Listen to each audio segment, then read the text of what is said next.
तो हेलो दोस्तों, नमस्कार। आप सभी कैसे हैं? उम्मीद है आप सभी ठीक होंगे। आज की जो क्लास है वो हमारी इंडियन आर्मी क्लर्क का जो पेपर है वो जो कि हम प्रीवियस ईयर पेपर करा रहे हैं, जो कि तुम्हारे लिए अभी जो 2025 में भर्ती जो निकली है क्लर्क की सीईई। तो उसमें इसमें इसका इतना योगदान है, बहुत ज्यादा। बड़े ध्यान से देखना भाई, विद विद सॉल्यूशन के साथ एक एक क्वेश्चन कराएंगे, 50 क्वेश्चन है। ध्यान से देखना है, ठीक है। चलो क्वेश्चंस पे चलते हैं। मनुष्य द्वारा सबसे पहले प्रयोग में लाने वाली धातु इनमें से कौन सी है? मनुष्य द्वारा जो लाई गई है वो कॉपर। ऑप्शन नंबर ए है। दूसरा क्वेश्चन है हमारा। अगर आपको इंग्लिश में समझ में आ रहा है तो इंग्लिश में कीजिए, अगर आपको हिंदी में आ रहा है तो हिंदी में कीजिए। आपको जैसे समझ में आए वो आप उस तरीके से कर सकते हैं, ठीक है। अगले क्वेश्चन पे चलते हैं। निम्न में से कौन सा शासक ऐसा है जिसने बौद्ध धर्म को स्वीकार नहीं किया था? जो वो है समुद्रगुप्त। गुप्त वंश के अलग है। और निम्न में से किस राज्य की राजधानी गंगा नदी के तट के समीप है? गंगा नदी के, वो है पटना। वो चौथा क्वेश्चन है हमारा।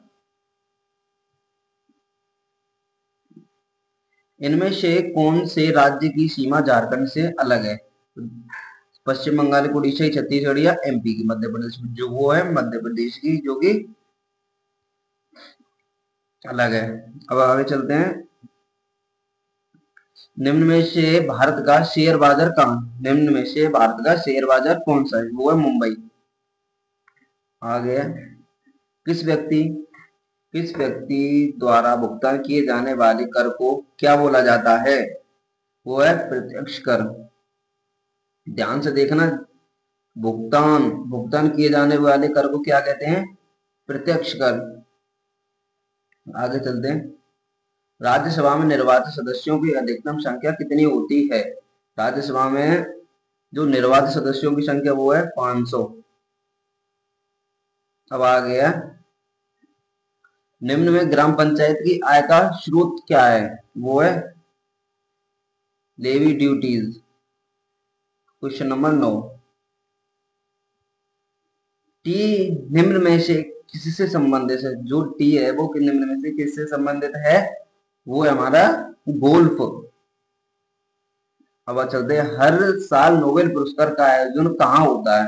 हर साल जो कि नोबेल पुरस्कार का जो आयोजन कहाँ होता है वो है स्टॉकहोम में। Option number B. Question number अब हमारा है 11। 11 कहाँ गया? 11 11 ये रहा हमारा। Supposing if supposing if it rains what shall we do? No errors. तो इसके लिए supposing if it rains, option number A है। 12वां क्वेश्चन है। The captain along with his team the practicing very hard for the fourth forthcoming match या no error? 12वां का जो है वो है बी। वो फॉर द 12वें का है B. Are practicing very hard, ये वाला। और क्वेश्चन है हमारा अगला। It was him who come running into the classroom, no error. इसका जो है 13वें का इट वाज हिम, यही करेक्ट है। क्वेश्चन नंबर 14 है। The capital of Yemen is situating and 2190 above the sea level या नो एरर? 14 का है वो है इज सिचुएटिंग। रामबाज रामबाज senior to same in college, no या नो एरर? वो जो 15वां क्वेश्चन है उसका है सेम इन कॉलेज। अब है 16। A place where birds are kept, वो है ए एवायरी, बी है। 17 for a child a blow for a child a blue डोरडोस self esteem is a terrible thing. तो for a child a blue of self 17वां question है ये। अब 18, the chairman is ill the well, we we we shall have to the daughter of the meeting for a few days. Put on, put off, put away या put off, ये वाली put off है।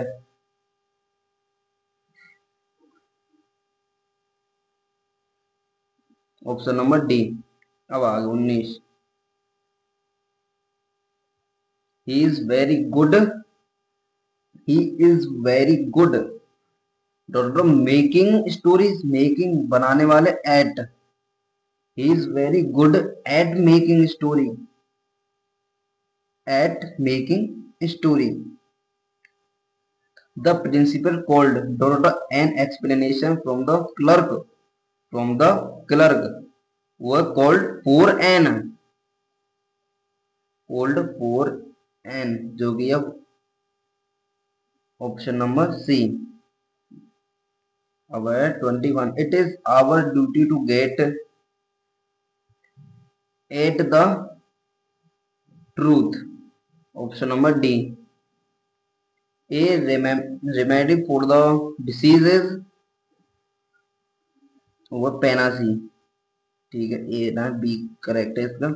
ए man who wastes his money in luxury extravagant, B correct है। 24 है, custom of having many wives, polygamy, ठीक है। 25वां question है हमारा, 24 25 का हो गया, 25 ये रहा। कोई एक जो कई भाषाएं जानता हो, कोई एक जो कई भाषाएं जानता हो, बहुविवाह, लोकप्रिय, रामबाण, बहुभाषी, ऑप्शन नंबर डी करेक्ट है इसका, जो कई भाषा जानता हो बहुभाषी है। 26 है, प्लोजिबल, प्लोजिबल का है ये इम्पॉसिबल, पॉसिबल का है इम्पॉसिबल। जिसमें देखो इसको, this question choose the word opposite, opposite का करने। अब देखो जीनियल है, जीनियल का क्या है, बुरी, सी। और ये डेमोलिश, डेमोलिश का है बिल्ड, ऑपोजिट। अब देखो क्या है, फ्रेलिटी, फ्रेलिटी का है स्ट्रेंथ। और देखो प्रिवेंट, प्रिवेंट का इंड्यूस। और अब देखो इस क्वेश्चन पर चलते हैं। निम्न में से कौन सा नंबर इतने से विभाज्य है, इनको ऐड करो पहले तो। 6, 3 और 3 6 और 4 10, 10 और 5 15, 15 और 6 21, 21 7 28, 28 4 32, 11, 11 से विभाज्य है। अब देखो 32, निम्न में से 33.33 बटे 1.1 का सरलीकरण कौन सा होगा, वो है 3300 अपॉन बटे इसका आएगा 30.3, ऑप्शन नंबर डी। आगे चलते हैं, निम्न में से इसका वर्गमूल क्या है, पॉइंट ये है 36, लास्ट में 6 आ रही है, ठीक है भाई। ये 89 हो नहीं सकता, 0.86 भी नहीं हो सकता, 0.86 भी नहीं हो सकता। अब होगा 8.6, इसका जो करेक्ट है 8.6। आगे चलते हैं, उन दो संख्याओं का गुणनफल 216 है, अगर उसका एचसीएफ 3 है तो उसका एलसीएम निम्न में से क्या होगा, उसका एलसीएम क्या होगा। क्वेश्चन नंबर 34 है, इसका 3 का जो है हम भाग दे देंगे 216 में, तो उसका निकलेगा 3 सत्ते 21, 3 दूनी 6, 72। Option number B. किन्हीं संख्याओं का औसत ये है, किन्हीं संख्याओं का औसत ये इतना है, और एक अंक में यदि एक जोड़ते हैं तो उनके अंकों का औसत क्या होगा। जोड़ देते हैं तो 39, 35 के बाद क्या है 36। एक दिन से एक घंटे का क्या अनुपात होगा। वेरी इंपॉर्टेंट क्वेश्चन है भाई, ये बहुत जगह पूछा गया है। एक दिन से एक घंटे का अनुपात क्या हो, एक दिन में कितने मतलब 24 घंटे, ठीक है। एक दिन से एक घंटे का, तो 1:24। ऑप्शन नंबर सी इसका करेक्ट है। 6 को दशमलव में बदलने पर क्या होगा। 6 को अगर दशमलव में बदलेंगे तो भाई 0.06, 100। 6 को 10 पहले 100 से भाग दो, 0.06 आएगा। अब 38 है। यदि एक आदमी खिलौने इतने रुपए खरीदे तथा इतने में बेच देता है तो उसका लाभ। भाई देखो, विक्रय मूल्य में से बेचता है, उसमें से खरीदने वाले को घटा दो, फिर प्रॉफिट का फॉर्मूला है लाभ बटे क्रय मूल्य इंटू 100। उसका जो आंसर निकल के आएगा 50%। अब चलते 39। 8% की साधारण ब्याज की दर से कितने साल में 3 रुपए के 2 गुना हो जाएंगे। गुना कितने, 2 गुना। गुना माइनस फॉर्मूला है गुना -1 इंटू 100 बटे दर 8% इज इक्वल टू 7500। इसका जो आंसर निकल के आएगा वो आएगा 12.5। 40वां क्वेश्चन है 63 किलोमीटर प्रति घंटा को मीटर प्रति सेकंड बदलने के लिए 5/18 का 5/18 इंटू 63, इसका जो सॉल्यूशन निकल के आएगा वो आएगा 17.5। आगे चलते हैं। निम्न में से कौन सा चिन्ह टेबल में टेक्स्ट को राइट अलाइन करने में इस्तेमाल होता है। ये है कंप्यूटर से रिलेटेड क्वेश्चन। आगे देखो, टेबल में टेक्स्ट को राइट अलाइन करने में डी वाला है। डाटा को एक से अधिक सोर्स में समराइज करने की प्रक्रिया को क्या कहते हैं। वो है डाटा एकत्रीकरण, मतलब डाटा कंसोलिडेशन, जो कि एक्सेल में है। कंप्यूटर के फुल फॉर्म क्या है, central processing unit. Option number A correct है 43 में का। और देखो 44 आउटपुट एक्सप्रेस क्या है। आउटपुट एक्सप्रेस जो है वो है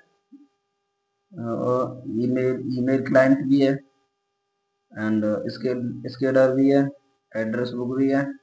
हाँ, ऑप्शन नंबर डी है ऑल ऑफ दीज। ठीक है भाई। 45वां क्वेश्चन है आउटपुट डिवाइस क्या है। कीबोर्ड इनपुट है, माउस भी इनपुट है, सीपीयू इनपुट है। प्रिंटर क्या है हमारा, आउटपुट डिवाइस है। 40वां क्वेश्चन है हमारा ये रहा, इनमें से आउटपुट डिवाइस नहीं है, मतलब हमें इसमें क्या देखना है, इनपुट डिवाइस देखना। माउस जो हमारा क्या है, इनपुट डिवाइस है। अब देखो 47वां क्वेश्चन है इंटरनेट लैंड टोकन रिंग और टोकन बस किसकी प्रकार के, मतलब किसके प्रकार के हैं, किसके प्रकार हैं। ये जो है लेन, इसके प्रकार है लेन।